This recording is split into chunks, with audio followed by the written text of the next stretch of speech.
All right, so as a best customer success manager, you want to be always with your customers. You want to be right there. You want to make them feel that you're part of their team. You want to literally be in front of them face to face, working right off their office. While those are all nice wishes to have, the reality, on the other hand, could be you don't have a travel budget. You are handling not just a dozen accounts, but hundreds of accounts, if not tens, but even hundreds of accounts.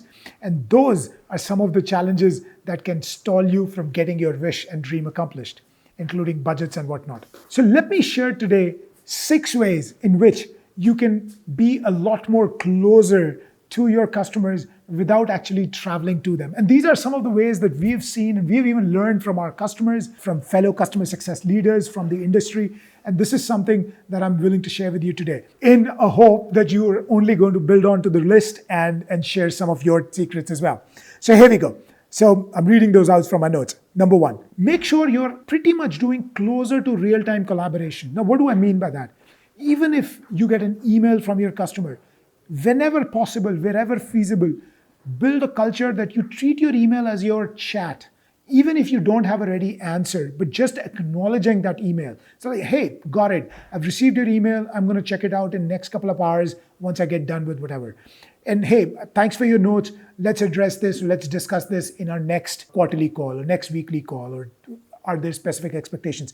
Just being responsive in close to real time, acknowledging can go a long way to make them feel that you are right there sitting next to them.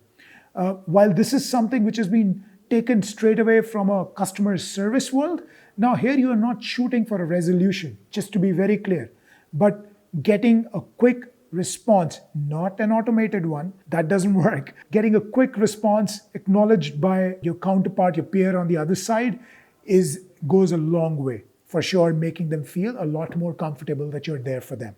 Number 2, set up weekly or whatever periodicity makes sense for them. Set up weekly or monthly calls with your customers, even at a functional manager level, especially true during your critical onboarding phases. If you can set up those calls, it sort of makes sure that you are making progress, you meet each other on a weekly interval, and that ensures that none of you sort of go out of sight, out of mind, sort of an equation. And that goes a long way. Try that. It is one of the most powerful strategies, especially during onboarding. Joining an internal call or meeting. So whenever your customers are having an internal discussion to debate a topic, to discuss your technology or how your technology will actually get deployed, request them that can you join that meeting? Even if you plan to be a fly on the wall, can you just listen in? Can you just observe? Can you just learn from that meeting? And of course, slowly but surely, you'll start to participate. You'll feel a lot more invited, and that will make them feel that you're part of their team. Number 4, join a real-time chat channel that they live on. So I'm sure lots of customers have internal real-time communication mediums such as Slack. And if you can request them that, hey, can I be on your Slack? They can invite you on a special private channel, which can be restricted to certain people. They don't have to give you access to the entire organization. They can invite you on that real-time chat, and that will make them feel that you're actually part of their team because you're on their Slack.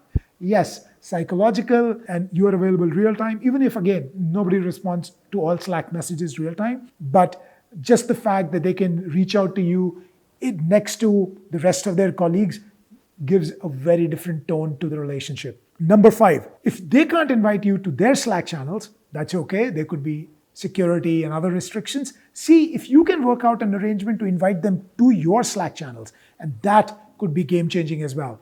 And by inviting them to your Slack channels, you're pretty much extending the same piece because they will only have to add one more organization on their Slack channel, existing Slack instance, and you are just a chat away again. Number 6, easiest of them all. Whenever you speak to them remotely, get onto a video chat and make sure you turn on and you switch on your camera. That's the last, but not the least, most easy to do. It builds a rapport, it builds a personal relationship, which can go a long way, which will make both sides feel a lot more comfortable to discuss the challenges which are underlying whatever problem that you are trying to solve or they're trying to solve using your product. That trust is absolutely necessary to build the relationship that we guys are taking them on. Okay, now it's your turn. Looking forward to learning from you. What are your tips and tricks that you are using to make sure that you are almost practically right there with the customer actually without even traveling. Looking forward to your comments. Cheers. Take care. Bye.